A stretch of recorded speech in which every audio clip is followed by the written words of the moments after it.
ನಮಸ್ಕಾರ. ನಾನು ಶೇಷಾಚಲಂ ಮಾತಾಡ್ತಾ ಇದ್ದೀನಿ. ಆಸ್ಟ್ರೋಗೈಡ್ ಮೈಸೂರು ಕನ್ನಡ ಚಾನಲ್ನಿಂದ. ಇವತ್ತು ರಾಹು ಗ್ರಹದ ಗುಣ ಮತ್ತು ಲಕ್ಷಣಗಳ ಬಗ್ಗೆ ಮಾತಾಡೋಣ. ಭಾಳ ದೀರ್ಘವಾದಂತಹ ಒಂದು ವಿಡಿಯೋ ಆಗಿರುತ್ತೆ. ಇದರಲ್ಲಿ ನಾನು ಎಷ್ಟಾಗತ್ತೆ ಅಷ್ಟು ಗುಣಲಕ್ಷಣಗಳನ್ನು ನಾನು ಅದರ ಕಾರಕತ್ವಗಳನ್ನು ಪಟ್ಟಿ ಮಾಡ್ತಾ ಹೋಗ್ತೀನಿ. ಇಂಗ್ಲಿಷ್ ಚಾನಲ್ ಆಸ್ಟ್ರೋಗೈಡ್ ಮೈಸೂರಿನಲ್ಲಿ ರಾಹುಗ್ರಹಕ್ಕೆ ಅಂತಾನೆ ಪ್ರತ್ಯೇಕವಾಗಿ 2 ವಿಡಿಯೋ ಮಾಡಿದ್ದೀನಿ. ರಾಹುಗ್ರಹ ಸಿಗ್ನಿಫಿಕೇಶನ್ಸ್ 1 ಪಾರ್ಟ್ 1 ಪಾರ್ಟ್ 2 ಅಂತ. ಅದು ಅಷ್ಟು ದೊಡ್ಡ ಗ್ರಹದ ಒಂದು ಕಾರಕತ್ವಗಳು ಎಷ್ಟಿದೆ ಅಂತಂದರೆ ಅದನ್ನು ಅರ್ಥ ಮಾಡ್ಕೊಳ್ಳೋದು ಒಂದು ಸ್ವಲ್ಪ ಕಷ್ಟ. ಆದರೆ ಕೆಲ ಮಟ್ಟಿಗೆ ಅಂದರೆ ಮೇಲ್ಮಟ್ಟಕ್ಕೆ ರಾಹುಗ್ರಹ ಸುಲಭವಾಗಿ ಅರ್ಥ ಮಾಡ್ಕೋಬೋದು. ಅದು ಒಳ ಆಳಕ್ಕೆ ಹೋಗೋದು ಅಷ್ಟು ಸುಲಭ ಅಲ್ಲ. ಹೋಗೋಣ, ಎಷ್ಟಾಗತ್ತೆ ಅಷ್ಟನ್ನು ಮಾಡೋಣ. ರಾಹುಗ್ರಹ ಬಂದು ಒಂದು ಸ್ಥೂಲ ಶರೀರವಾಗಿ ಒಂದು ಗ್ರಹ ಅಂತಂದ್ರೆ ಕೈಗೆ ಸಿಗುವಂತಹ ಒಂದು ಗ್ರಹ ಅಲ್ಲ. ಅದು ಇದನ್ನ ಸ್ಮೋಕಿ ಆರ್ ಶ್ಯಾಡೋ ಪ್ಲಾನೆಟ್ ಅಂತ ಕರಿತೀವಿ, ಅಂದ್ರೆ ಛಾಯಾಗ್ರಹ. ಹಾಗಾಗಿ ರಾಹು ಕೈಗೆ ಸಿಗದೇ ಇರುವಂತಹ ಒಂದು ಗೊಂದಲ, ಕೈಗೆ ಸಿಗದೇ ಇರುವಂತಹ ಒಂದು ಆಸೆ, ಅದನ್ನ ಅದು ಸೂಚಿಸುತ್ತೆ. ಅಂದ್ರೆ ಅರ್ಥ ಏನು? ರಾಹು ಭ್ರಮೆ, ಗೊಂದಲ, ಮಹತ್ವಾಕಾಂಕ್ಷೆ ಮತ್ತು ಭೌತಿಕ ಆಸೆಗಳನ್ನು ಸೂಚಿಸುತ್ತದೆ. ರಾಹು ವಿದೇಶಿ ಅಂಶಗಳು. ಯಾಕೆ ವಿದೇಶಿ ಅಂಶ ಅಂತ ಹೇಳ್ತೀವಿ ರಾಹುಗೆ?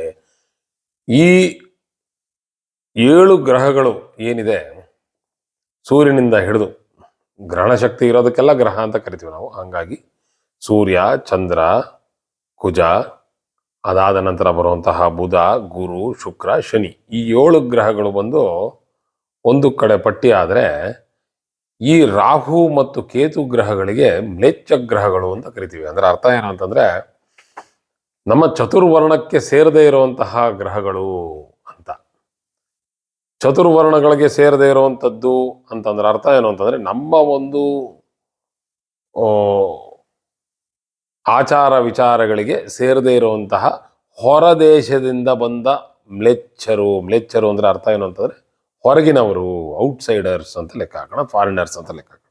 ಹಾಗಾಗಿ ರಾಹುಗ್ರಹ ಯಾರಿಗೆ ಬಲಿಷ್ಠವಾಗಿ 12ನೇ ಮನೆಯಲ್ಲಿ ಕೂತ್ಕೊಂಡಿದೆ, ಇಲ್ಲ ಲಗ್ನಾಧಿಪತಿ ಜೊತೆ ಕೂತ್ಕೊಂಡಿದೆ, ಇಲ್ಲ ಲಗ್ನಾಧಿಪತಿ ಜೊತೆಗೆ 12ನೇ ಮನೆ, 9ನೇ ಮನೆ ಎಂಥ ಜಾಗಗಳಲ್ಲಿ ಕೂತ್ಕೊಂಡಿದೆ, 4ನೇ ಮನೆಯಲ್ಲಿ ಬಲಿಷ್ಠವಾಗಿ 4ನೇ ಮನೆ ಅಧಿಪತಿ ಜೊತೆಗೆ, ಇಲ್ಲ 4ನೇ ಮನೆ ಅಧಿಪತಿ 12ನೇ ಮನೆ, ಬಹಳಷ್ಟು ಏನು ಆ ಕಡೆ ಈ ಕಡೆ ಇಡೋ ಅಂಥದ್ದು ಬಹಳಷ್ಟು.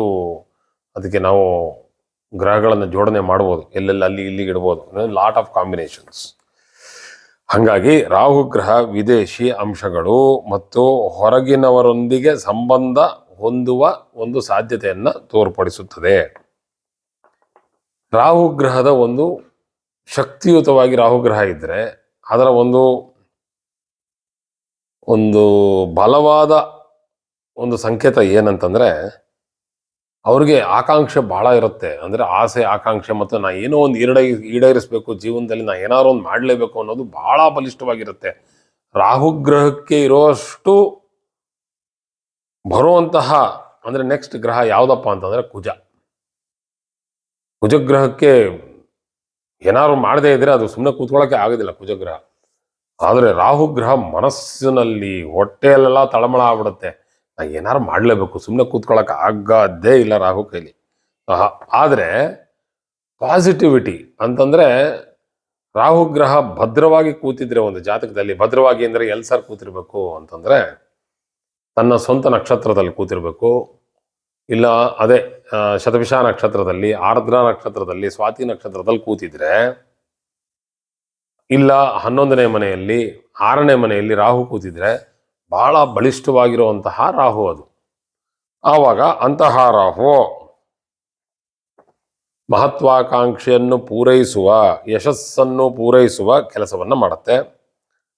ರಾಹು ವ್ಯಕ್ತಿಗೆ ದೊಡ್ಡದಾಗಿ ಯೋಚಿಸಿ ಮಹತ್ತರ ಗುರಿಗಳನ್ನು ಸಾಧಿಸಲು ಸಹಾಯ ಮಾಡುತ್ತೆ. ಅಂದ್ರೆ ಕೆಲವೊಬ್ರು ಭಯ ಪಟ್ಕೊಂಡು ಏನ್ ಮಾಡ್ತಾರೆ ಅಂತಂದ್ರೆ, ಅಯ್ಯೋ ನಂಗೆ ಇಷ್ಟೇ ಸಾಕು, ನನ್ಗೆ ಇದಾದ್ಮೇಲೆ ಮಾಡೋಕ್ಕಾಗಲ್ಲ ನನ್ನ ಕೈಲಿ ಅನ್ನೋದು, ಅವರೇ ಒಂದು ಭಯಕ್ಕೆ ಒಳಗಾಗಿ ಏನ್ ಮಾಡ್ತಾರೆ, ಅವರೇ ಕಮ್ಮಿ ಮಾಡಿಕೊಂಡು ಇಷ್ಟೇ ನಮ್ಮ ಕೈಲಿ ಜೀವನ ಅಂತ ಮಾಡ್ಕೊಂಡ್ಬಿಡ್ತಾರೆ. ರಾಹು ಹಂಗಲ್ಲ. ಅವ್ರು ಎಷ್ಟಾರ ಇರಲಿ, ನಾವು ಇದಕ್ಕಿಂತ ಒಂದು 4 ಪಟ್ಟು ಮೇಲೆ ಸಾಧನೆ ಮಾಡಬೇಕು, ನಾವು ಇನ್ನು ಮುಂದೆ ಬರಬೇಕು ಜೀವನದಲ್ಲಿ ಅನ್ನೋದು ಅವ್ರಿಗೆ ಬಹಳ ಮುಖ್ಯವಾದಂಥ ಒಂದು ಗುರಿಯಾಗಿರುತ್ತೆ. ಹಾಗೂ ರಾಹು ಉದ್ಯಮಿಗಳು ಮತ್ತು ದೊಡ್ಡ ಮಟ್ಟದ ಯೋಜಕರನ್ನು ಅಂದರೆ ಪ್ಲಾನರ್ಸ್, ಲಾರ್ಜ್ ಸ್ಕೇಲ್ ಪ್ಲಾನರ್ಸ್, ಯೋಜನೆಗಳನ್ನು ಮಾಡುವಂತಹ ಒಂದು ಗ್ರಹ. ಕಠಿಣ ಪರಿಸ್ಥಿತಿಗಳಲ್ಲಿಯೂ ಕೆಲಸ ಮಾಡುವ ಧೈರ್ಯವನ್ನು ನೀಡುತ್ತದೆ. ಇದು ಬಹಳ ಮುಖ್ಯ. ಅಂದರೆ ಹಜಾರ್ಡಸ್ ಸಿಚುಯೇಷನ್ಸ್ ಅಂತೀವಿ ನಾವು. ಯಾವುದೋ ಎಲೆಕ್ಟ್ರಿಕ್ ಪೋಲ್ ಮೇಲೆ ಎಲ್ಲೋ ಹತ್ತಿರ್ತಾರೆ ಪಾಪ, ಅವ್ರ ಜೀವ ಇನ್ನಿಬ್ರು ಅಲ್ಲಿ ದೂರದಲ್ಲಿ ಟ್ರಾನ್ಸ್ಫಾರ್ಮರ್ ಹತ್ರ ಅದನ್ನು ಆಫ್ ಮಾಡಿ ನಿಂತ್ಕೊಂಡಿರೋರ ಮೇಲೆ ನಿರ್ಧಾರವಾಗಿರುತ್ತೆ. ಅವ್ರು ಅಲ್ಲೇ ನಿಂತ್ಕೊಂಡು ಕಾಯ್ತಾ ಇರಬೇಕು. ಯಾಕಂದ್ರೆ ಯಾರಾದರೂ ಬಂದು ಅಲ್ಲೇನಾದ್ರು ಕರೆಂಟ್ ಆನ್ ಮಾಡಿಬಿಟ್ರೆ ಇವರು ಪಟ್ ಅಂದ್ಬಿಡುತ್ತೆ. ಆ ಥರ ಸುಮಾರು ನಮಗೆ ಬಂದಿರೋವಂತಹ ಸೂಚನೆಗಳಿದೆ. ಅಂದರೆ ಗೊತ್ತಿರೋವಂಥ ವಿಷಯ ಇದೆ, ಈ ಥರ ಸುದ್ದಿಗಳು ಬಂದಿದೆ, ಪಟ್ ಅಂತ ಬಿದ್ರು ಅಂತ. ಈ ಥರ ಜಾಗಗಳಲ್ಲೂ ಎತ್ತರವಾದಂಥ ಜಾಗ, ಅಂಥ ಜಾಗಗಳಲ್ಲೂ ಕೆಲಸ ಮಾಡಬೇಕು. ಕಷ್ಟವಾಗಿರುವಂತಹ ಹಜಾರ್ಡಸ್ ಅಂತಂದರೆ ಕೆಮಿಕಲ್ಸ್ ಜಾಸ್ತಿ ಇರುವಂತಹ ರಾಸಾಯನಿಕ ಪದಾರ್ಥ ಮತ್ತು ಬಹಳ ಹೊಗೆ ಭರಿತವಾದಂತಹ ಜಾಗಗಳಲ್ಲಿ ಫೈರ್ ಎಕ್ಸ್ಟಿಂಗ್ವಿಷರ್ಸ್, ಅಂದರೆ ಅಗ್ನಿಶಾಮಕ ದಳ, ಇಂಥವ್ರಿಗೆಲ್ಲ ರಾಹು ಬಲಿಷ್ಠವಾಗಿದ್ರೇ ಅವ್ರ ಕೈಯಲ್ಲಿ ಮಾಡೋಕ್ಕಾಗೋದು. ಅಂದರೆ ನಾವು ಹೇಳೋದೇನೆಂದರೆ ದಮ್ ಇರಬೇಕು. ರಾಹು ಇದ್ರೆ ದಮ್ ಇರುತ್ತೆ. ಎಲ್ಲರಿಗೂ ದಮ್ ಇರಲ್ಲ. ಬೇರೆ ಗ್ರಹಗಳಿಗೆಲ್ಲ ದಮ್ ಇರಲ್ಲ. ಇವನಿಗೆ ಸೂರ್ಯನಿಗೆ ಅಹಂಕಾರ ಜಾಸ್ತಿ, ಕುಜನಿಗೆ ಪೊಗರು ಜಾಸ್ತಿ, ರಾಹುಗೆ ದಮ್ಮು. ಏನೇ ಆದರೂ ನಾನು ನೋಡ್ಕೋತೀನಿ, ಅಡ್ಡ ನಿಂತು ಮಾಡ್ತಾನೆ ಕೆಲಸನ. ಅಂತಹ ಒಂದು ತುಂಬ ಬಲಿಷ್ಠವಾದಂಥ ಗ್ರಹಗಳಲ್ಲಿ ಒಂದು ರಾಹು. ಸಂಶೋಧನೆ, ನವೀನತೆ, ಹೊಸದಾಗಿ ಏನಾದರೂ ಸೃಷ್ಟಿ ಮಾಡಬೇಕು, ಆವಿಷ್ಕಾರಗಳನ್ನು ಹುಡುಕಿ ತೆಗಿಬೇಕು, ಇದೆಲ್ಲ ಬಹಳ ಆಸೆ. ಅದಕ್ಕೆ ನಾವು ರಿಸರ್ಚ್ ಸೈಂಟಿಸ್ಟ್ಸ್ ಅಂತೀವಿ ರಾಹುಗಳನ್ನು. ರಾಹು ಯಾವಾಗ ಪಂಚಮ ಸ್ಥಾನದಲ್ಲಿ ಕೂತ್ಕೊಂಡಿರ್ತಾನೆ, ಬಹಳ ಸಂಶೋಧನೆ ಮಾಡುವಂತಹ ಒಂದು ಬುದ್ಧಿ ಇರುತ್ತೆ. ಅಂದರೆ ಇದೆಲ್ಲ ಒಳ್ಳೇದೇ. ಸಂಶೋಧನೆ ಮಾಡದೇ ಇದ್ದಿದ್ರೆ ನಾವು ಇಷ್ಟೆಲ್ಲ ಮುಂದುವರಿಯಕ್ಕೆ ಆಗ್ತಾನೆ ಇರಲಿಲ್ಲ. ಒಂದು ಥರ ನಾವು ಬೇರೆ ಥರ ಹೇಳೋದು ಅಂದರೆ ನಾವೆಲ್ಲ ಇದು ಯಾಕೆ ಮಾಡಬೇಕಾಗಿತ್ತು ಅಂತ ಹೇಳೋರು ಇದ್ದಾರೆ. ಆದರೆ ಮಾಡದೆ ಹೋಗಿದ್ದಿದ್ರೆ ಈ ಜಗತ್ತಿನಲ್ಲಿ ನಮಗೆ ಎಷ್ಟು ಕಾಯಿಲೆಗಳು ಪೀಡಿತವಾಗಿದ್ವಿ ನಾವು. ಪ್ಲೇಗ್ ಅಂತ ಒಂದು ಒಳ್ಳೆ ತಲೆ ತಿನ್ನುವಂತಹ ಒಂದು ನರಕಕ್ಕೆ ತಳ್ಳುವಂತಹ ಒಂದು ಕಾಯಿಲೆ ಬಂದಿತ್ತು, ಪ್ಲೇಗ್ ಅಂತ. ಅದೇನು ಒಳ್ಳೆ ಕಾಯಿಲೆ ಅಲ್ಲ, ಕಷ್ಟ ಕೊಡುವಂತಹ ಕಾಯಿಲೆ ಬಂದಿತ್ತು. ಅಂತಹ ಕಾಯಿಲೆಯಿಂದ ಹೊರಗೆ ಹಾಕ್ಬೇಕು ನಮ್ಮನ್ನ. ಮಲೇರಿಯಾ ಅಂತ ಕಾಯಿಲೆಯಿಂದ ಹೊರಗಡೆ ಹಾಕ್ಬೇಕು ನಮ್ಮನ್ನ ಏನದು ಅಮ್ಮ ಅಂತ ಬರುತ್ತಲ್ಲ, ದಡಾರ ಅಂತೀವಿ ನಾವು, ಅದರಿಂದ ಹೊರಗಡೆ ಹಾಕ್ಬೇಕು. Smallpox and chickenpox, ಇದರಿಂದೆಲ್ಲ ಹೊರಗಡೆ ಹಾಕ್ಬೇಕು ನಮ್ಮನ್ನ. ಮೀಸಲ್ಸ್ ಅಂತೀವಿ ನಾವು.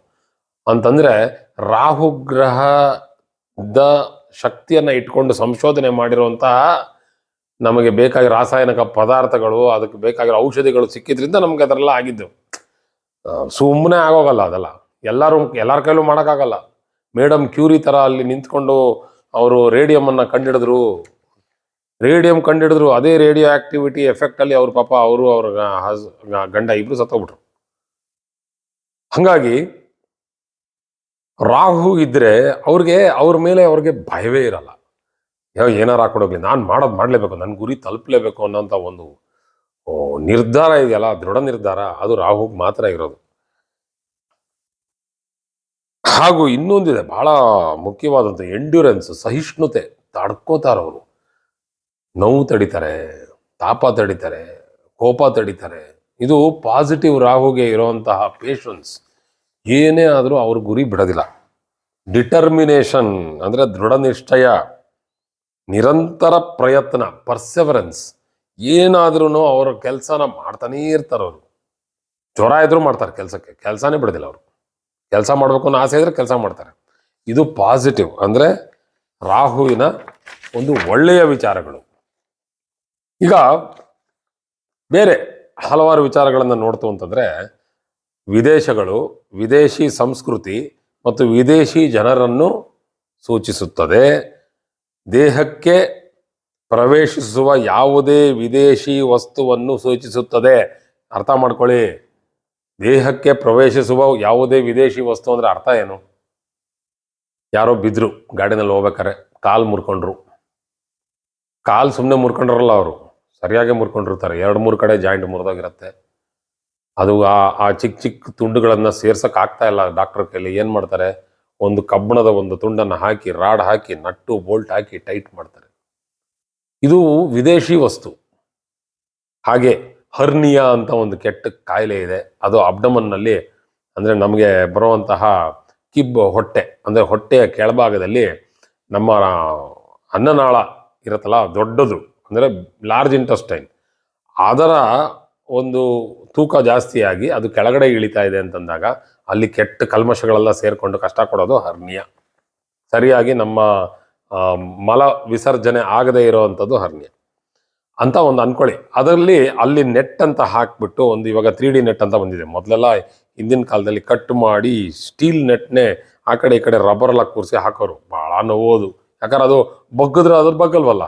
ಇವಾಗ 3D ನೆಟ್ ಬಂದಿದೆ, ಸಾಫ್ಟ್ ಫ್ಲೆಕ್ಸಿಬಲ್ ನೆಟ್ ಬಂದಿದೆ. ಅದು ಹಾಕಿದ್ರೆ ಅದ್ರ ಪಾಡಕ್ಕೆ ಅದು ಬಗ್ಗುತ್ತೆ. ಅಂದ್ರೂ ಅದು ಫಾರಿನ್ ಎಲಿಮೆಂಟ್ ಮೈಯಲ್ಲಿ ಸೇರ್ಕೊಂಡಿರುವಂಥದ್ದು, ಅದು ರಾಹುಗೆ ಸೇರ್ಕೊಳ್ಳುತ್ತೆ. ಹಾರ್ಟಲ್ಲಿ ಹಾಕುವಂತಹ ಸ್ಟೆಂಟು ಅದು ಕೇತು ಮತ್ತು ರಾಹುವಿಗೆ ಸೇರ್ಕೊಳ್ಳುವಂಥದ್ದು. ಸೂರ್ಯನನ್ನ ಭೇದಿಸಿ, ಸೂರ್ಯ ಬಂದು ಹೃದಯಕ್ಕೆ ಕಾರಕ. ಸೂರ್ಯನಿಗೆ ಕಷ್ಟ ಕೊಡಬೇಕು ಅಂತಾನೆ ಅಲ್ಲಿ ಕಚಡಗಳನ್ನೆಲ್ಲ ಹಾಕಿ ಎಲ್ಲ ಸೇರಿಸಿ ಇಡುವಂತಹ ಗುರು ಮತ್ತೆ ರಾಹು ಇಬ್ರು ಸೇರ್ಕೊಂಡು ಮಾಡೋದನ್ನ ಭೇದಿಸಿ ಅಲ್ಲಿ ಸ್ಟೆಂಟ್ ಹಾಕಬೇಕು ಅಂತಂದ್ರೆ ಅದನ್ನ ಫಾರಿನ್ ಎಲಿಮೆಂಟ್ ಅಂತೀವಿ ನಾವು. ಆ ಫಾರಿನ್ ಎಲಿಮೆಂಟ್ ಬಂದು ರಾಹುಗೆ ಸೇರಿದ್ದು.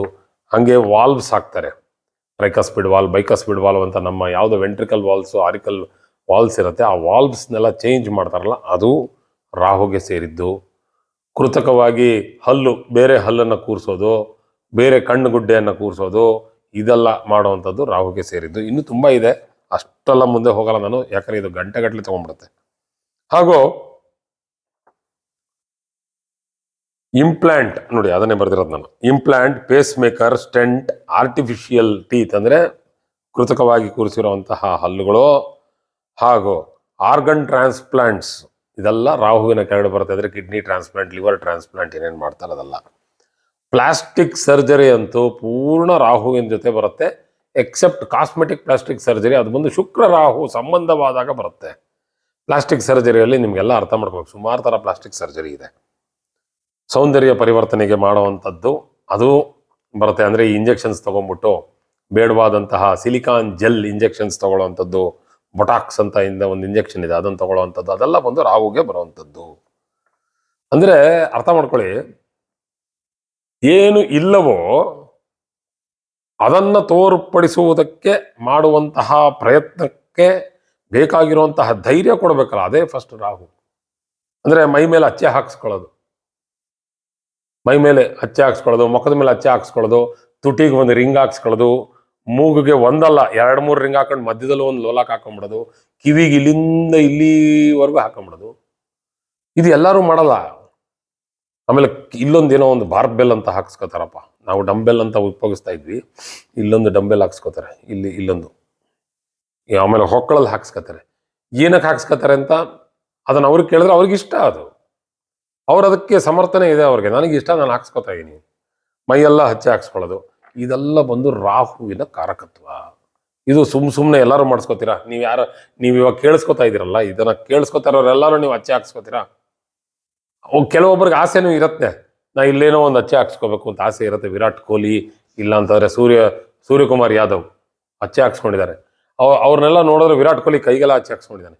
ಆ ಹಚ್ಚೆ ಹಾಕ್ಸ್ಕೊಂಡ್ರೆ ನೋಡ್ರೆ ನಾವು ಹಾಕ್ಸ್ಕೋಬೇಕು ಅಂತ ಅನ್ಸುತ್ತೆ. ಎಷ್ಟು ಜನ ಹಾಕ್ಸ್ಕೊಂಡಿದ್ದೀರ? ಆ ಧೈರ್ಯ ಬರಲ್ಲ. ಆ ಧೈರ್ಯ ಎಲ್ಲರಿಗೂ ಬರಬೇಕು ಅಂತಂದ್ರೆ ರಾಹು ಎಲ್ಲರ ಜಾತಕದಲ್ಲೂ ಚೆನ್ನಾಗಿರ್ಬೇಕು. ಎಲ್ಲರ ಜಾತಕದಲ್ಲೂ ಅಷ್ಟು ಸುಲಭವಾಗಿ ರಾಹು ಚೆನ್ನಾಗಿರಲ್ಲ. ಇನ್ನೂ ಒಂದಿದೆ, ಇವಾಗ ಕೆಳಗಡೆ ನಾವು ತಟ್ಟೆಗೆ ಚಪಾತಿ ಹಾಕೋತಾ ಇರ್ತೀವಿ, ಬಿಸಿ ಬಿಸಿ ಮಾಡಿರ್ತೀವಿ. ನಿಮಗೆ ಗೊತ್ತು, ಹಿಂಗೆ ತಗೊಳಕ್ ಹೋದಾಗ ಮಗ್ಚೋ ಕೈಯಲ್ಲಿ ಆ ಚಪಾತಿ ಬಂದು ಪಕ್ಕಂದು ಕೆಳಗಡೆ ಬಿದ್ದೋಗ್ಬಿಡುತ್ತೆ. ಎಲ್ಲಿ? ಅಲ್ಲೇ ಬಿದ್ದಿರುತ್ತೆ, ಪಕ್ಕದಲ್ಲಿ ಸ್ಟವ್ ಮೇಲೆ. ತಗೊಳಕ್ ಹೋಗಿದ್ದೀವಿ, ಸ್ಟವ್ ಮೇಲೆ ಬಿದ್ದೋಗ್ಬಿಟ್ಟಿದೆ. ವಕ್ರ ಶುಕ್ರನಾಗಿ ಅದೆಲ್ಲ ಇದ್ರೆ ಅದನ್ನ ಹಂಗೆ ಎತ್ಕೊಂಡೋಗಿ ಹಂಗೆ ಅದನ್ನ ಡಸ್ಟ್ಬಿನ್ಗೆ ಹಾಕ್ತಾರೆ. ರಾಹು ಏನಾಗಲ್ಲ, ಅದು ಬಿಸಿ ಇದೆ, ಇನ್ನೊಂದೆರಡು ಸತಿ ಸುಟ್ಬಿಟ್ಟು ಕೈಯಲ್ಲಿ ಒದ್ರಬಿಟ್ಟು ಊಟ ಮಾಡ್ಬೋದು, ಏನಾಗಲ್ಲ. ಈ ಒಂದು ಧೈರ್ಯ ಇದು ರಾಹುವಿನಿಂದ ಸಿಗೋದು. ಹಂಗಂದ್ಬಿಟ್ಟು ಅವ್ರು ಕಚರ ತಿಂತಾರೆ ಅಂತ ಅಲ್ಲ, ಅವ್ರಿಗೆ ಗೊತ್ತು ಅದೇನು ಆಗಲ್ಲ. ಇನ್ನೊಂದ್ಸತಿ ಸುಟ್ರೆ ಅದರಲ್ಲಿ ಇರೋದೆಲ್ಲ ಹೋಗ್ಬಿಡುತ್ತೆ, ಯಾಕೆ ತಲೆ ಕೆಡಿಸ್ಕೋಬೇಕು? ಸುಮ್ಮನೆ ಯಾರು ಇದನ್ನೆಲ್ಲ ಸುಮ್ಮನೆ ಹಾಳು ಮಾಡ್ತಾರೆ. ಒಳ್ಳೆ ಚಪಾತಿ, ನಾವು ಒರೆಸಿರೋ ಜಾಗ ಅದು, ಅದೆಲ್ಲ ಚೆನ್ನಾಗೇ ಇತ್ತು ಮೊದಲು. ಸ್ಟವ್ ಮೇಲೆ ಬಿದ್ದಿದೆ, ಅದ್ಯಾವ ದೊಡ್ಡ ವಿಷಯ, ನೆಲದ ಮೇಲಂತೂ ಬಿದ್ದಿಲ್ವಲ್ಲ ಅಂದ್ಬಿಟ್ಟು ಅದನ್ನ ಉಪಯೋಗಿಸ್ತಾರೆ. ಅಂದ್ರೆ ಆ ಒಂದು ಆ ಅಷ್ಟು ಸ್ಪೀಡಲ್ಲಿ ಅವ್ರಿಗೆ ಅದು ಅವರು ಅದನ್ನ ಗಣನೆಗೆ ತಗೊಂಡು ಹೌದು ಇದು ಮಾಡಬಹುದು ಅನ್ನೋದನ್ನ ರಾಹು. ಹಾಗೂ ಈ ಟೆಕ್ನಾಲಜಿಗೆ ಸೇರಿದಂಗೆ, ಇವಾಗಿರುವಂತಹ ತಂತ್ರಜ್ಞಾನಕ್ಕೆ ಸೇರಿದಂಗೆ ರಾಹು ಎಲೆಕ್ಟ್ರಾನಿಕ್ಸ್, ಕಂಪ್ಯೂಟರ್ಗಳು ಮತ್ತು ಆಧುನಿಕ ತಂತ್ರಜ್ಞಾನವನ್ನು ನಿಯಂತ್ರಿಸುತ್ತದೆ. ಅದನ್ನ ತೋರ್ಪಡಿಸುವಂಥದ್ದು ಬಹಳಷ್ಟು ಗ್ರಹಗಳಿವೆ. ಅದರಲ್ಲಿ ಮುಖ್ಯವಾಗಿ ಬುಧ ಎಲೆಕ್ಟ್ರಾನಿಕ್ಸ್ ಅಂತ. ಆದರೆ ಎಲೆಕ್ಟ್ರಾನಿಕ್ಸ್ ಇಂದ ಮಾಡಿರುವಂತಹ ಗ್ಯಾಡ್ಜೆಟ್ಸ್, ಈಗ ಮೊಬೈಲ್ ಅದನ್ನೇ ನೋಡ್ತಾ ಇರೋದು, ಯಾವಾಗಲೂ ಸ್ಕ್ರೀನಲ್ಲೇ ಇಟ್ಕೊಂಡಿರೋದು. ಅವ್ರಿಗೇನು ಎಲೆಕ್ಟ್ರಾನಿಕ್ಸ್ ಬಗ್ಗೆ ಸೊನ್ನೆ ಇರುತ್ತೆ, ಆದರೆ ಮೊಬೈಲ್ ಇಟ್ಕೊಂಡೇ ಇರ್ತಾರೆ, ಮೊಬೈಲ್ ಇಟ್ಕೊಂಡೇ ಫೋನಲ್ಲಿ ಓಡಿಸ್ತಾ ಇರ್ತಾರೆ, ಗಾಡಿ ಓಡಿಸ್ತಾ ಇರ್ತಾರೆ. ಆ ಕತ್ತೆ ಹಂಗಿರತ್ತದು, ರಾಹುವಿನ ಕತ್ತದು. ಆ ಕತ್ತು ಉಳ್ಕತ್ತಲ್ಲ, ಅದು ರಾಹುಗೆ ಸಂಕೇತ. ಸ್ಪಾಂಡಿಲಿಸಿಸ್ ಅಂತ ಆಗತ್ತೆ. ಕೆಲವೊಬ್ರು ಹಿಂಗೆ ಇರ್ತಾರೆ ಬಗ್ಗೆ, ಅವ್ರಿಗೊಂದು 20% ಸ್ಟ್ರೆಸ್ ಜಾಸ್ತಿ, ತಲೆ ಅನ್ನೋದು ತೂಕ ಜಾಸ್ತಿ ಇರುತ್ತೆ, ಅದು ಹಿಂಗೆ ಇಟ್ಕೊಂಡು ಕೂತಿದ್ರೆ ಕತ್ತಲ್ಲಿ ನಮಗೆ ಟೆಕ್ ನೆಕ್ ಸಿಂಡ್ರೋಮ್ ಅಂತ ಒಂದು ಬರುತ್ತೆ. ಕೆಲವೊಬ್ರು ಕೂತ್ಕೊಂಡೇ ಟೈಪ್ ಮಾಡ್ತಾ ಇರ್ತಾರೆ, ಅವ್ರಿಗೆ ಎಲ್ಬೋ ಬರುತ್ತೆ ಒಂದು ಪ್ರಾಬ್ಲಮ್, ಟೆನಿಸ್ ಎಲ್ಬೋ ಅಂತ. ಕೆಲವೊಬ್ರಿಗೆ ತಮ್ ಪ್ರಾಬ್ಲಮ್ ಬರುತ್ತೆ, ಅವ್ರಿಗೆ ಈ ಸ್ಪೇಸ್ ಬಾರ್ ಹೊಡೆದು ಹೊಡೆದು ಹೊಡೆದು ಹೊಡೆದು ತಮ್ ಪ್ರಾಬ್ಲಮ್ ಬಂದ್ಬಿಟ್ಟಿರುತ್ತೆ. ಕೆಲವೊಬ್ರಿಗೆ ಟೈಪಿಂಗ್ ಬರಲ್ಲ, ಒಂದೇ ಬೆರಳಲ್ಲಿ ಮಾಡಿದ SF ಅಂತ ಕರಿತೀವಿ ನಾವು, ಸಿಂಗಲ್ ಫಿಂಗರ್ ಆಪರೇಟರ್ ಅಂತ. ಅವರು ಹೊಡೆದು ಹೊಡೆದು ಹೊಡೆದು ಹೊಡೆದು ಅವ್ರಿಗೆ ಆ ಬೆರಳದ ನೋವು ಬಂದ್ಬಿಡುತ್ತೆ. ಬೆಳಗಿನ ಸಾಯಂಕಾಲದವರೆಗೂ ಮಾಡ್ಬೇಕಲ್ಲ, ಕಲಿಯಕ್ಕಂತ ಆಗಲ್ವಲ್ಲ, ಅದೆಲ್ಲ ಎಲ್ಲ ಟೈಪಿಂಗ್ ಕಲಿಯಕ್ಕಾಗಲ್ಲ ಸುಲಭವಾಗಿ. ಕೆಲಸ ಸೇರಿದ ತಕ್ಷಣ ಕೆಲಸ ಬರುತ್ತೆ, ಟೈಪಿಂಗ್ ಬರಲ್ಲ. ಇದೆಲ್ಲ ಚಿಕ್ಕ ಚಿಕ್ಕ ಚಿಕ್ಕ ಚಿಕ್ಕ ತೊಂದರೆ, ಅದೆಲ್ಲಕ್ಕೆಲ್ಲ ಡಾಕ್ಟರ್ ಹತ್ರ ಹೋಗ್ಬೇಕಾಗತ್ತೆ ಅವರು. ಈ ಬ್ಯಾಕ್ ಅಂದ್ರೆ ನಮ್ಮ ಹಿಂಭಾಗದಲ್ಲಿರುವಂತಹ ಕುಂಡಲಿನಿ, ಅಂದ್ರೆ ಅದು ಸ್ಪೈನಲ್ ಕಾರ್ಡ್ ಅಂತ ಏನು ಹೇಳ್ತೀವಿ ನಾವು, ಬೆನ್ನಿನ ಮೂಳೆ, ಅದರ ಮಧ್ಯ ಇರುವಂತಹ ಒಂದು ನರನಾಡಿಗಳು, ಇದನ್ನೆಲ್ಲ ಹಿಡ್ಕೊಳ್ಳುವಂತಹ ಸ್ನಾಯುಗಳು, ಇದೆಲ್ಲ ಸಡಲವಾಗಿ ಕಷ್ಟ ಕೊಡಬೇಕು ಅಂದ್ರೆ ರಾಹು ಕೆಟ್ಟದಾಗ ಕೂತಿರ್ಬೇಕು ನಿಮ್ಮ ಜಾತಕದಲ್ಲಿ. ಗುರುವಿನ ಜೊತೆ ಕೆಟ್ಟದಾಗ ಕೂತಿದ್ರಂತೂ ಲೋ ಬ್ಯಾಕ್ ಪೇನ್ ಬರುತ್ತೆ, ಆರ್ಥರೈಟಿಸ್ ಬರುತ್ತೆ, ಏನೋ ಬರುತ್ತೆ. ಹಂಗಾಗಿ ರಾಹುಗೆ ಸಂಬಂಧಪಟ್ಟಿರುವಂಥದ್ದನ್ನ ಕಮ್ಮಿ ಉಪಯೋಗಿಸಿ. ಇದ್ರ ಬಗ್ಗೆ ನಾನು ಒಂದು ದೀರ್ಘವಾಗಿ ಮಾಡಿದ್ದೀನಿ ಇಂಗ್ಲಿಷ್ನಲ್ಲಿ, ಅದನ್ನು ನಾನು ಕನ್ನಡದಲ್ಲಿ ಮಾಡ್ತೀನಿ, ಬಹಳ ಚೆನ್ನಾಗಿದೆ ಅದು. ಹ್ಯಾಕಿಂಗ್, ಸೈಬರ್ ಸುರಕ್ಷತೆ ಮತ್ತು ಡಿಜಿಟಲ್ ವ್ಯವಸ್ಥೆಗಳೊಂದಿಗೆ ಸಂಬಂಧ ಹೊಂದಿದೆ.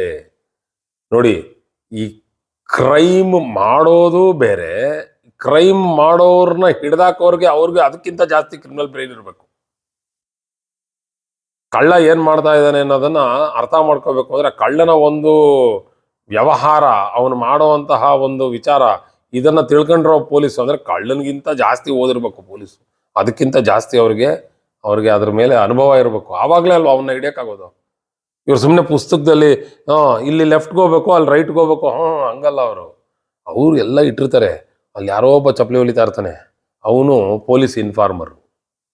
ಇವ್ರು ಅಲ್ಲಿಗೆ ಹೋಗ್ತಾರೆ ಸಾಯಂಕಾಲ, ಯಾರಾದ್ರು ಬಂದಿದ್ರೇನೆ ಈ ಕಡೆ ಅಂತಾರೆ, ಏನಿಲ್ಲ ಬುದ್ಧಿ ಅಂತ ಅವ್ನು ಹೊಟ್ಟೋಗ್ಬಿಡ್ತಾರೆ.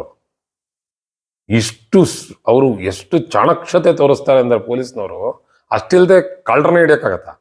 ಆ ಒಂದು ಗುಂಡಿಗೆ ಬೇಕು, ಆ ಒಂದು ಬುದ್ಧಿವಂತಿಕೆ ಬೇಕು ಅಂದ್ರೆ ರಾಹು ಚೆನ್ನಾಗಿರ್ಬೇಕು.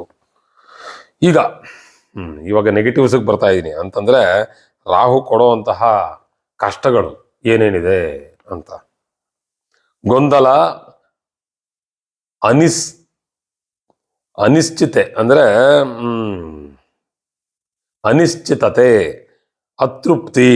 ನೋಡಿ, ಇದು ಡಿಸ್ಸ್ಯಾಟಿಸ್ಫ್ಯಾಕ್ಷನ್ ಅಂತೀವಿ ನಾವು. ಅನಿಶ್ಚಿತೆ ಅಂದ್ರೆ ಅನ್ಸರ್ಟಿನಿಟಿ, ಯಾವಾಗ ಏನಾಗುತ್ತೋ ಗೊತ್ತಿಲ್ಲ, ಭಯ ಭಯ ಭಯ, ಅದನ್ನ ಉಂಟು ಮಾಡೋದು ರಾಹು. ಇದನ್ನು ನಾವು ಟ್ರಾಮಾ ಅಂತ ಕರಿತೀವಿ. ಅಂದ್ರೆ anxiety, panic attack and trauma ಅಂತೀವಿ. ಅದೆಲ್ಲ ಕೊಡುವಂಥದ್ರಲ್ಲಿ ಒಂದು ಗ್ರಹ ರಾಹು. ಇದು ಬುಧನ ಜೊತೆ ಸೇರ್ಕೊಂಡ್ರಂತೂ ಸಿಕ್ಕಾಪಟ್ಟೆ ಜಾಸ್ತಿ ಆಗ್ಬಿಡುತ್ತೆ. ವ್ಯಕ್ತಿಯನ್ನು ಯಶಸ್ಸು ಮತ್ತು ಗುರುತಿನ ಬಗ್ಗೆ ಅತಿಯಾದ ಆಸಕ್ತಿಯನ್ನು ಕೊಡುತ್ತದೆ. ಅಂದ್ರೆ ಆಸೆ ಇರಬೇಕು, ಅತಿ ಆಸೆ ಇರಬಾರ್ದು. ಇದನ್ನ ನಮ್ಮ ವಯಸ್ಸಾದವ್ರು ಎಲ್ಲರೂ ಹೇಳ್ತಾರೆ. ಆಸೆ ಬಹಳ ಒಳ್ಳೇದಪ್ಪ, ಅಂದ್ರೆ ಆಸೆಯೇ ದುಃಖಕ್ಕೆ ಕಾರಣ ಅಂತಾರಲ್ಲ, ಅದು ಬೇರೆ ಆಯ್ತು. ಅತಿ ಆಸೆ ಪಟ್ಕೊಂಡ್ರೆ ಏನಾಗ, ಅದು ನರಕಕ್ಕೆ ಕಾರಣ. ಯಾರೋ ಒಬ್ರು ಮಾಡಿದ್ರು, ಒಬ್ಬ ಹುಡುಗ ಕೆಲ್ಸಕ್ಕೆ ಬಾರ್ದೇನೆ ಮದುವೆ ಆಗೋಗಿತ್ತು ಐಶ್ವರ್ಯ ರಾಯ್ ಅವ್ರಿಗೆ. ಅವ್ರು ಮುಂಬೈಯಲ್ಲಿ ಅವ್ರು ಹಿಂಬಾಲಿಸ್ತಾನೇ ಇದ್ದ, ಅವನಿಗೆ ಐಶ್ವರ್ಯ ರಾಯ್ ಮದುವೆ ಆಗ್ಬೇಕು. 1 ದಿವಸ ಆಯಿತು, 2 ದಿವಸ ಆಯಿತು, 3 ದಿವಸ ಆಯಿತು, ತಿಂಗಳನ್ಗಟ್ಲೆ ಆಯಿತು. ಅವ್ರ ಮನೆ ಮುಂದೆ ಎಲ್ಲ ಹೋಗಿ ಕೂತ್ಕೊಂಡ್ಬಿಡೋರು, ಗೇಟ್ ಮುಂದೆ, ಅಲ್ಲಿ ರೋಡಲ್ಲಿ. ಆ ಥರ ಒಂದು ಅವನಿಗೆ ಬೇಡವಾದ ಒಂದು ಆಸಕ್ತಿ. ಏನೇ ಆದರೂ ನಂಗೆ ಐಶ್ವರ್ಯ ರಾಯ್ನ ಮದುವೆ ಆಗಬೇಕು. ಸುಮಾರು ಸತಿ ಅವ್ರು ಪೊಲೀಸ್ ಕಂಪ್ಲೇಂಟ್ ಕೊಟ್ಟು ಅವನ್ನ ಕರ್ಕೊಂಡೋಗಿ ಪೊಲೀಸ್ ಸ್ಟೇಷನ್ನೆಲ್ಲ ಇಟ್ಟರು. ಇದು ನಿಮ್ಗೆ ಆನ್ಲೈನಲ್ಲಿ ಸಿಗುತ್ತೆ, ಇದಕ್ಕೆ ಸ್ಟಾಕರ್ಸ್ ಅಂತ ಕರಿತೀವಿ. ಈ ಥರ ಸುಮಾರು ಜನ ಇದ್ರು, ಅದರಲ್ಲಿ ಇವನೊಬ್ಬ ಒಂದು ಸ್ವಲ್ಪ ವಿಶೇಷವಾಗಿ ಸ್ವಲ್ಪ ಜಾಸ್ತಿ ದಿನ ಮಾಡ್ದ. ಆ ಥರ ಮಾಡುವಂತಹ ಸ್ವಭಾವ. ಅಂದರೆ ನನಗೆ ಸಿಗಲಿಲ್ಲ ಅಂದರೆ ನಂಗೆ ಸಿಗಲೇಬೇಕು, ಅದು ಹಿಂಗೆ ಸಿಗಲ್ಲ ಅಂತ ಹೇಳಿ ಅದಕ್ಕೇ ಅವರ ಸಮಯವನ್ನು ಪೂರ್ಣ ಕೊಡೋದಕ್ಕೆ ಅಬ್ಸೆಸಿವ್ ಕಂಪಲ್ಸಿವ್ ಡಿಸಾರ್ಡರ್ ಅಂತ ಕರಿತೀವಿ, OCD ಅಂತ ಕರಿತೀವಿ. ಇದ್ರ ಮೇಲೂ ನಾನೊಂದು ಒಳ್ಳೆಯ ಒಂದು ದೊಡ್ಡ ವಿಡಿಯೋ ಅಂತ ಮಾಡಿದ್ದೀನಿ. OCD ಅಂತಲೇ ಕೊಟ್ಟಿದ್ದೀನಿ, ನಾಮಕರಣ ಮಾಡಿದ್ದೀನಿ ಅದಕ್ಕೆ. ಅದು ಒಂದು ಇಂಗ್ಲೀಷ್ನಲ್ಲಿದೆ, ಅದನ್ನು ದೀರ್ಘವಾಗಿ ಮಾಡಿದೆ. ಅದರಲ್ಲೂ ರಾಹು ಅನ್ನುವಂತಹ ಒಂದು ಎಲಿಮೆಂಟ್ ಆಫ್ ರಾಹು ಅದು ಬರುತ್ತೆ. ರಾಹು ಪ್ರದರ್ಶನ, ಅತಿಶಯೋಕ್ತಿ ಮತ್ತು ನಕಲಿ ವ್ಯಕ್ತಿತ್ವವನ್ನು ಸೂಚಿಸುತ್ತದೆ. ಫಾಲ್ಸ್ ಪ್ರಿಟನ್ಸ್ ಅರ್ಥ ಮಾಡ್ಕೊಳ್ಳಿ. ಫಾಲ್ಸ್ ಪ್ರಿಟನ್ಸ್ ಅಂದರೆ ಆ ಸಮಯಕ್ಕೆ ಬೇಕಾದಂಗೆ ನಾವು ನಡ್ಕೊಂಬಿಡೋದು, ನಾವಂಗಿಲ್ಲ ನಡ್ಕೊಂಬಿಡೋದು, ಅದನ್ನು ಕೊಡೋದು ರಾಹು.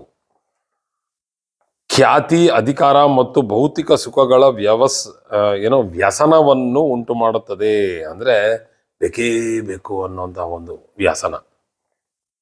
ನಿರೀಕ್ಷೆಗಳು ಈಡೇರದಾಗ ನಿರೀಕ್ಷೆಗಳು ಅವ್ರಿಗೆ ಅಂದ್ಕೊಂಡಿದ್ದಾಗದೇ ಇದ್ದಾಗ ಅವ್ರಿಗೆ ಆ ಡಿಪ್ರೆಷನ್ ಅಂದರೆ ಖಿನ್ನತೆಗೆ ಒಳಗಾಗ್ತಾರೆ.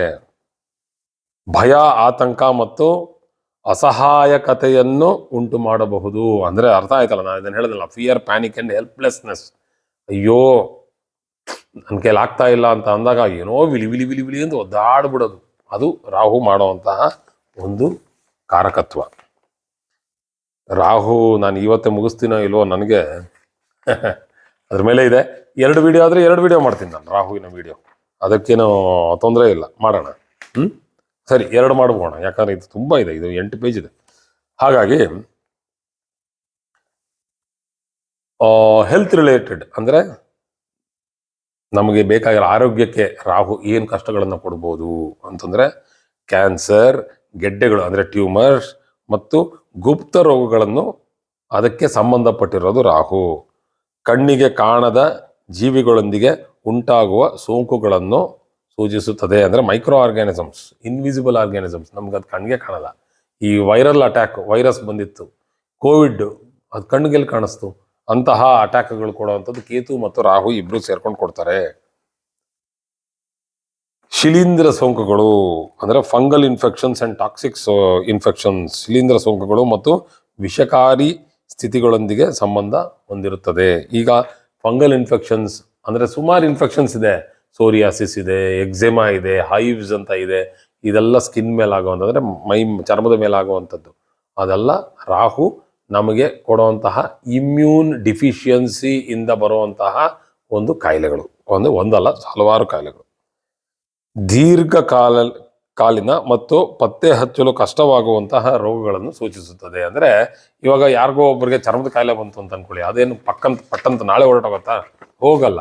ಅದಕ್ಕೆ ಸುದೀರ್ಘವಾಗಿ ಆಯುರ್ವೇದ ಟ್ರೀಟ್ಮೆಂಟು, ಯೋಗಾಸನ ಅದೆಲ್ಲ ಮಾಡ್ಕೊಂಡಾಗ ಹೋಗುತ್ತೆ. ಆದರೆ ಅದನ್ನು ಹೋಗ್ಲಾಡ್ಸೋದು ಅಷ್ಟು ಸುಲಭ ಅಲ್ಲ, ಎಲ್ಲರಿಗೂ ಅಷ್ಟೊಂದು ದೃಢ ನಿರ್ಧಾರ ಇರೋಲ್ಲ. ರಾಹು ಅವ್ರಿಗೆ ಶಕ್ತಿ ಇಲ್ಲದೆ ಇರೋದ್ರ ತಾನೇ ಕಾಯಿಲೆ ಬಂದಿರೋದು. ಅದು ಕೆಟ್ಟ ಜಾಗದಲ್ಲಿ ಕೂತ್ಕೊಂಡಿದೆ. ರಾಹು ಒಳ್ಳೆ ಜಾಗದಲ್ಲಿ ಕೂತ್ಕೊಂಡ್ರೆ ಯಾರಿಗೂ ಕಾಯಿಲೆನೇ ಬರಲ್ಲ, ಅವ್ರು ಭಾಳ ಗಟ್ಟಿಯಾಗಿರ್ತಾರೆ.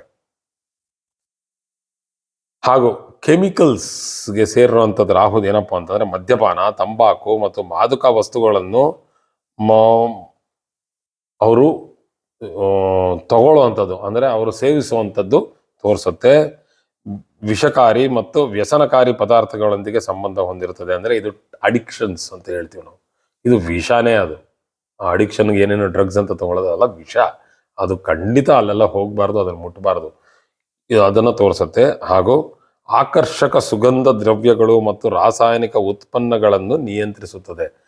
ಇದು ಆಕರ್ಷಕ ಸುಗಂಧ ದ್ರವ್ಯಗಳು ಅಂದರೆ ಸೆಂಟ್ ಹಾಕೊಳ್ಳೋದು, ಪರ್ಫ್ಯೂಮ್ ಹಾಕೊಳ್ಳೋದು, ಡಿಯೋಡ್ರೆಂಟ್ ಹಾಕೊಳ್ಳೋದು, ಇದೆಲ್ಲ ಅದನ್ನು ರಾಹು ಅದನ್ನು ಸೂಚಿಸುತ್ತದೆ.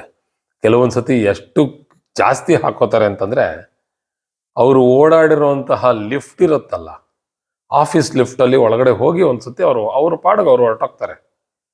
ಅರ್ಧ ಗಂಟೆ ಆದರೂ ಅವ್ರು ಹೋಗಿರೋ ವಾಸನೆ ನಾಯಿ ಬೇಕಾಗಿಲ್ಲ, ನಮಗೆ ಮೂಸಕ್ಕಾಗಲ್ಲ, ಅಲ್ಲಿ ಹೋಗಕ್ಕಾಗಲ್ಲ, ನಮ್ಗೆ ತಡ್ಕೊಳಕ್ಕೆ ಆಗಲ್ಲ. ಒಳಗೆ ಹೋದ್ರೆ ವಾಮಿಟ್ ಬರೋಂಗಾಗತ್ತೆ ನಮ್ಗೆ, ಅಲ್ಲೇ ಆಗದೇ ಇಲ್ಲ, ತಲೆ ಸುತ್ತು ಬರುತ್ತೆ. ಅಷ್ಟು ಹಾಕೊಂಡಿರ್ತಾರೆ ಮೈಯೆಲ್ಲ ಮೇಲಿಂದ ಕೆಳಗಡೆವರೆಗೂ, ಅರ್ಧ ಬಾಟ್ಲ್ ಸುಡ್ಕೊಂಡಂಗೆ.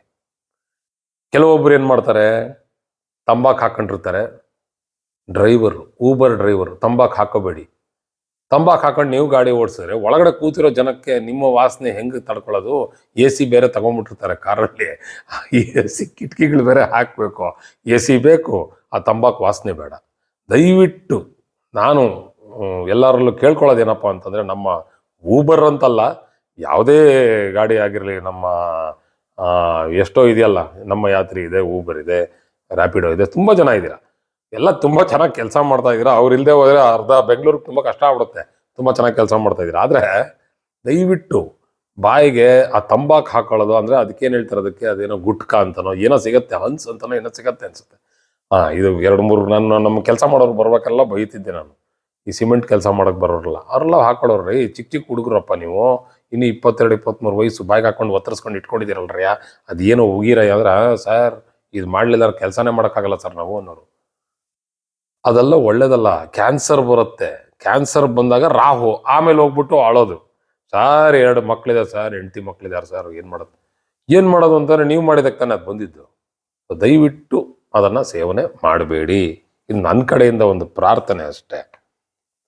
ಹಾಗೂ ರಾಹುವಿಗೆ ಇರುವಂತಹ ಉದ್ಯೋಗ ಸ್ಥಾನಗಳು ಯಾವ್ಯಾವುದು ಅಂತಂದರೆ, ಇಂಡಸ್ಟ್ರಿಯಲಿಸ್ಟ್, ಒಳ್ಳೆಯ ಒಂದು ಕೈಗಾರಿಕಾದ್ಯಮಿ. ನನಗೆ ಕನ್ನಡ ನೋಡಿ ಎಷ್ಟು ಸುಲಭ ಆಗತ್ತೆ, ಕಷ್ಟ ಆಗತ್ತೆ. ಕೈಗಾರಿಕೋದ್ಯಮಿ ಮತ್ತು ನಾರ್ಮಲ್ ಉದ್ಯಮಿ ಅಂದರೆ ವ್ಯಾಪಾರೋದ್ಯಮಿ, ಸಂಶೋಧನಾ ವಿಜ್ಞಾನಿ, ತಂತ್ರಜ್ಞಾನ ತಜ್ಞ ಮತ್ತು ಕಂಪ್ಯೂಟರ್ ವೃತ್ತಿಪರ, ಸೈಬರ್ ಸುರಕ್ಷತಾ ತಜ್ಞ ಮತ್ತು ಹ್ಯಾಕರ್, ಅಂದರೆ ಎಥಿಕಲ್ ಹ್ಯಾಕರ್ ಅಂತ ಕರಿತೀವಿ ನಾವು. ಗುಪ್ತಚರ ಮತ್ತು ತನಿಖಾಧಿಕಾರಿ, ಗುಪ್ತಚರಕ್ಕೆ ಬಹಳಷ್ಟು ಹೇಳಿ ಮಾಡಿಸ್ದಂಗೆ ರಾಹು 6ನೇ ಮನೆಯಲ್ಲೋ 10ನೇ ಮನೆಯಲ್ಲೋ ಕೂತಿದ್ರೆ, ಓಹೋ, ಅವರು ಡಿಟೆಕ್ಟಿವ್ಸ್ ಆಗೋದಕ್ಕೆ ಸರಿಯಾದಂತಹ ಒಂದು ವೃತ್ತಿ. ಅದರಲ್ಲೂ ಕುಜ ಚೆನ್ನಾಗಿ ಕೂತಿರ್ಬೇಕು, ಸೂರ್ಯ ಚೆನ್ನಾಗಿ ಕೂತಿರ್ಬೇಕು. ಇದು ಗಂಡು ಗ್ರಹಗಳು ಅಂತ ಕರಿತೀವಿ ನಾವು, ಮೇಲ್ ಪ್ಲಾನೆಟ್ಸ್, ಸೂರ್ಯ ಕುಜ, ಅದರ ಜೊತೆಗೆ ರಾಹು ಚೆನ್ನಾಗಿ ಕೂತ್ಬಿಟ್ಟಿದ್ರೆ, ಸೂಪರ್ ಡಿಟೆಕ್ಟಿವ್ ಆಗ್ಬಿಡ್ತಾರೆ ಅವರು. ವೈದ್ಯಕೀಯ, ಇಂಪ್ಲಾಂಟ್ ಮತ್ತು ಅಂಗಾಂಗ ಕಸಿ ಮಾಡುವಂತಹ ತಜ್ಞರು. ಕಸಿ ಮಾಡೋದು, ಈ ಕೈ ಇಲ್ಲದೆ ಇರೋರು ಕೈ ಕೂರಿಸೋದು, ಬೆರಳು ಕೂರಿಸೋದು, ಇದೆಲ್ಲ ಮಾಡ್ತಾರಲ್ಲ, ಆ ಕಸಿ ಮಾಡೋದು, ಅದಕ್ಕೆ ನಾವು ಟಿಶ್ಯೂ ಅಂತ specialist, transplant specialist and medical implant specialist ಅಂತ ಕರಿತೀವಿ. ಇನ್ನು ಕಸಿ ಮಾಡೋದ್ರಲ್ಲಿ ಈ ಲಿವರ್ ಕಸಿ ಮಾಡೋದು ಅದೆಲ್ಲ ಮಾಡ್ತಾರೆ ಟ್ರಾನ್ಸ್ಪ್ಲಾಂಟ್ ಮಾಡಿದಾಗ. ಅದಕ್ಕೆಲ್ಲ ಅವರು ಸರಿಯಾದಂತಹ ಒಂದು ತಜ್ಞರಾಗಿರ್ತಾರೆ. ರಾಹು ಅಂತಂದ್ರೆ ಹೊಗೆ ತರ ಅದು, ಅದಕ್ಕೆ ನಾವು ಧೂಮ್ರವರ್ಣ ಅಂತೀವಿ, ಸ್ಮೋಕಿ ಕಲರ್, ಧೂಮದ ವರ್ಣ, ಅದಕ್ಕೆ ರಾಹು ಧೂಮ್ರವರ್ಣಂ ಅಂತಾನೆ ಕರೆಯೋದು. ರಹಸ್ಯಮಯ ಮತ್ತು ಊಹಿಸಲಾಗದಂತಹ ಸ್ವಭಾವವನ್ನು ಹೊಂದಿರುತ್ತದೆ. ನಮಗೆ ಗೆಸ್ ಮಾಡೋಕ್ಕೆ ಆಗಲ್ಲ, ಇವರು ಏನು, ಯಾವಾಗ ಏನು ಹೇಳ್ತಾರೆ, ಇವರು ಒಳಗಡೆ ಏನಿದೆ, ಹೊರಗೆ ಏನು ಹೇಳ್ತಾರೆ, ಅರ್ಥನೇ ಮಾಡ್ಕೊಳಕ್ಕಾಗಲ್ಲ. ಆ ತರಹ ಒಂದು ಸ್ಮೋಕಿ ಕ್ಯಾರೆಕ್ಟರ್ ಅಂತ ಕರೆಯೋಣ. ಹಠಾತ್ ಅಂತ ಅಡೆತಡೆಗಳನ್ನು, ಅನಿರೀಕ್ಷಿತ ಪರಿಸ್ಥಿತಿಗಳನ್ನು ಉಂಟು ಮಾಡೋದು ರಾಹು. ಎಲ್ಲ ಚೆನ್ನಾಗಿ ನಡೀತಾ ಇರತ್ತೆ. ಈಗ ಮೊನ್ನೆ ನನ್ನ ಒಬ್ಬರು ಫೋನ್ ಮಾಡಿದ್ರು ಜಾತಕ ಕೇಳೋದಕ್ಕೆ, ತುಂಬ ವರ್ಷದಿಂದ ಪರಿಚಯ. ಅವರು ಫೋನ್ ಮಾಡಿ, ಸರ್ ಇವಾಗ ನನಗೆ ಈ ಥರ ಒಂದು ಪರಿಸ್ಥಿತಿ ಆಗಿದೆ, ನಿನ್ನೆ ನಮ್ಮ ತಾಯಿಗೆ ಅಂತ ನಾನು ಯಾವುದೋ ಒಂದು, ನಾನು ಬ್ಲಡ್ ಟೆಸ್ಟ್ ಮಾಡಿಸ್ಕೋಬೇಕಾಯ್ತು, ಏನೋ ಕೊಡೋಕೆ, ಅವ್ರಿಗೆ ಬ್ಲಡ್ ಕೊಡೋಕ್ಕೋ ಏನೋ, ಆವಾಗ ನನ್ನ ಬ್ಲಡ್ಡಲ್ಲಿ ಏನೋ ಒಂದು ಕಣ ಬಂತು ಅಂತ ಹೇಳಿ ಒಂದು ಪೆಟ್ ಸ್ಕ್ಯಾನ್ ಮಾಡಿದ್ರು. ನನಗೆ ಕ್ಯಾನ್ಸರ್ ಬಂದಿದೆ ಸರ್, ಒಂದು ಕಿಡ್ನಿಯಲ್ಲಿ ಒಂದು ಗಡ್ಡೆ ಆಗಿದೆ ಅಂತಂದ್ರು. ಗೊತ್ತೇ ಇರಲಿಲ್ಲ ಅವ್ರಿಗೆ, ಹಠಾತ್ ಅಂತ ಗೊತ್ತಾಗಿರೋದು. ಏನು ಮಾಡಲಿ ಸರ್? ಏನು ಇಲ್ಲ, ಅದಕ್ಕೆ ಆಪ್ರೇಷನ್ ಮಾಡಿಸ್ಕೊಳ್ಳಿ, ಅದು ತೆಗೆಸ್ಕೊಂಡ್ರೆ ಅದು ಸರಿ ಹೋಗುತ್ತೆ ನಿಮ್ಮ ಜಾತಕದ ಪ್ರಕಾರ ಅಂತ ಹೇಳಿ ಕಳಿಸಿದೆ. ಅಂದರೆ ಇದು ನೋಡಿ ಎಂಥ ಶಾಕ್ ಇದು. ಅಡ್ಮಿಟ್ ಆಗಿರೋದು ಅವ್ರ ತಾಯಿ, ಅದನ್ನು ಸರಿ ಮಾಡೋಕ್ಕೆ ಅಂತ ಇವ್ರು ಹೋಗಿರೋದು, ರಕ್ತ ಕೊಡೋಕ್ಕೆ ಅಂತ ಹೋಗಿರೋದು. ರಕ್ತದಲ್ಲಿ ಏನೋ ಕಣ ಬಂತವ್ರೆ ಟೆಸ್ಟ್ ಮಾಡಿದಾಗ, ಇವರು ಹೋಗಿ ಟೆಸ್ಟ್ ಮಾಡಿಸ್ಕೊಂಡ್ರೆ ಇವ್ರಿಗೆ 1.5 ಅಂಗ್ಲ 2 ಅಂಗ್ಲ ಗಡ್ಡೆ ಕೂತಿದೆ ಕಿಡ್ನಿಲಿ. ಒಂದು ಕಿಡ್ನಿಲಿ, ಇನ್ನೊಂದು ಕಿಡ್ನಿ ಚೆನ್ನಾಗಿದೆ, ಕಿಡ್ನಿ ಕೆಲಸ ಮಾಡ್ತಾ ಇದೆ, ಅದು ಗಡ್ಡೆ ಕೂತಿದೆ. ಅದು ಆಮೇಲೆ ಅದ್ರದ್ದೇ ಅದೇನೋ ಮಾಡ್ತಾರೆ ಬಯಾಪ್ಸಿ ಅಂತ ಅದಕ್ಕೇನೋ ಫೈನ್ ನೀಡ್ಲಿ FNAC ಅಂತ ಏನೋ ಮಾಡಿ ಅದಕ್ಕೆ ಆಮೇಲೆ ಬಯಾಪ್ಸಿ ಅಂತ ಮಾಡ್ತಾರೆ. FNACನಲ್ಲಿ ಕ್ಯಾನ್ಸರ್ ಅಂತ ದೃಢಪಡಿಸ್ತದು ಆಗ್ಲೇ. ಇದು ಫಟ್ ಅಂತ ನಿಮ್ಗೆ ಎಲ್ಲ ಚೆನ್ನಾಗಿ ಆಗ್ತಾ ಇರ್ಬೇಕಾದ್ರೆ ಮಧ್ಯದಲ್ಲಿ ಸಡನ್ ಆಗಿ ಏನೋ ಒಂದು ಅದಕ್ಕೆ ಜೋಲ್ಟ್ ಅಂತ ಹೇಳ್ತೀವಿ, ಅದು ಕೊಡುವಂಥದ್ದು ರಾಹು. ಆಯ್ತಾ? ಸ್ಪಷ್ಟತೆಯನ್ನು ಮುಚ್ಚಿ ಗೊಂದಲ ಉಂಟು ಮಾಡುವ ಹೊಗೆಯಂತೆ ಆಡುವಂತಹ ಗ್ರಹ ರಾಹು. ಅಂದ್ರೆ ನಮ್ಗೇನೋ ಅನ್ನಿಸ್ತಾ ಇದೆ, ಇಲ್ಲೇನೋ ತೊಂದರೆ ಆಗ್ತಾ ಇದೆ ಅಂತ, ಆದ್ರೆ ನಮ್ಗೆ ಅದು ಏನಾಗ್ತಾ ಇದೆ ಅಂತ ಅಂದ್ರೆ ಅದನ್ನ ತಿಳ್ಕೊಳಕ್ಕೆ ಆಗಲ್ಲ, ತುಂಬಾ ಕಷ್ಟ. ಅದನ್ನ ಆ ಒಂದು ಕಷ್ಟ ಕೊಡೋದು ರಾಹು. ಅದು ಆ ರಾಹುವಿನ ಒಂದು ಆ ಸ್ಮೋಕಿನೆಸ್ ಅಂತೀವಲ್ಲ, ಅಂದ್ರೆ ಅದು ಧೂಮ, ಅಂದ್ರೆ ಆ ಹೊಗೆ ಕಮ್ಮಿ ಆಗ್ತಾ ಇದ್ದಂಗೆ ಎಲ್ಲ ಕಾಣುತ್ತೆ ಈ ಕಡೆಯಿಂದ ಆ ಕಡೆ. ಅದಕ್ಕೆ ನಾನೊಂದು ಚಿಕ್ಕದಾಗಿಂದ ಒಂದು ಕತೆ ಹೇಳ್ತೀನಿ. ಅದರದ್ದು ಏನಪ್ಪಾ ಅಂತಂದ್ರೆ, ಈಗ ಯಾವುದೋ ಒಂದು ರಸ್ತೆಯಲ್ಲಿ ದಿನಾ ಓಡಾಡ್ತಾ ಇದ್ದೀರಾ ನೀವು, ಆ ರಸ್ತೆ ಒಂದು ದೊಡ್ಡದಾಗಿ ವಿಶಾಲವಾಗಿರೋಂಥ 100 ಅಡಿ ರಸ್ತೆ, ಒಂದು 2 ಕಿಲೋಮೀಟರ್ ಕಾಣುತ್ತೆ ಸ್ಟ್ರೈಟ್ ಆಗಿ. ಇವಾಗ ನಾವು ಬೆಂಗಳೂರಿನಿಂದ ಆಂಧ್ರಾಗೆ ಹೋಗ್ಬೇಕಾದ್ರೆ ಅನಂತಪುರ ರೋಡಲ್ಲಿ ಅದೇನು ಇಲ್ಲಿಂದ ಅಲ್ಲಿವರೆಗೂ ಒಂದೇ ಕ್ಲೀನಾಗಿ ಸ್ಟ್ರೈಟ್ ಆಗಿ ಕಾಣುತ್ತೆ, ಅದು ಒಂದೇ ನೇರವಾಗಿ ಕಾಣುತ್ತೆ. 2 ಕಿಲೋಮೀಟರ್ 3 ಕಿಲೋಮೀಟರ್ ಕಾಣುತ್ತೆ. ನೀವು ಹೋಗ್ತಾ ಇರ್ತೀರಾ, ಒಳ್ಳೆ ಒಂದು ವೇಗದಲ್ಲಿ ಹೋಗ್ತಾ ಇರ್ತೀರಾ, ದಿನ ಓಡಾಡ್ತೀರಾ, ದಿನ ಆಫೀಸ್ಗೆ ಹೋಗ್ಬಿಟ್ಟು ಬರ್ತೀರಾ, ಅಲ್ಲಿ ಯಾರೋ ಒಬ್ರು ಕಬ್ಬು ಕಸಕ್ಕೆ ಬೆಂಕಿ ಹಾಕಿರ್ತಾರೆ, ಬಿಳಿ ಕರ್ರಿಗೆ ಬಿಳಿಗೆ ಸೇರಿದಂಗೆ ಹೊಗೆ, ಮಾಸಳು ಬಣ್ಣದ ಹೊಗೆ ಹೊಗೆ ಇನ್ಯಾವ ಬಣ್ಣ ಇರುತ್ತೆ, ಧೂಮ್ರ ಬಣ್ಣ, ಅದು ಬಂದು ಸೇರ್ಕೊಂಡ್ಬಿಟ್ಟು ಈಗಿಂದ ಆ ಕಡೆ ಹೋಗ್ತಾ ಇರುತ್ತೆ, ಗಾಳಿ ಬೀಸ್ಬಿಡುತ್ತೆ. ಅಂದ್ರೆ ನಿಮ್ಗೆ ಆ ಕಡೆ ಮುಂದೆ ಕಾಣಿಸ್ತಾ ಇಲ್ಲ. ಇವಾಗ ನಿಮ್ಗೆ 10 ವರ್ಷದಿಂದ ಗಾಡಿ ಓಡಿಸ್ತಾ ಇದ್ರೆ ನೀವೇನು ಕಣ್ಮುಚ್ಕೊಂಡು ಅದೇ ಸ್ಪೀಡಲ್ಲಿ ಹೊಟ್ಟೋಗ್ತೀರಾ? ಹೋಗಲ್ಲ ಅಲ್ವಾ?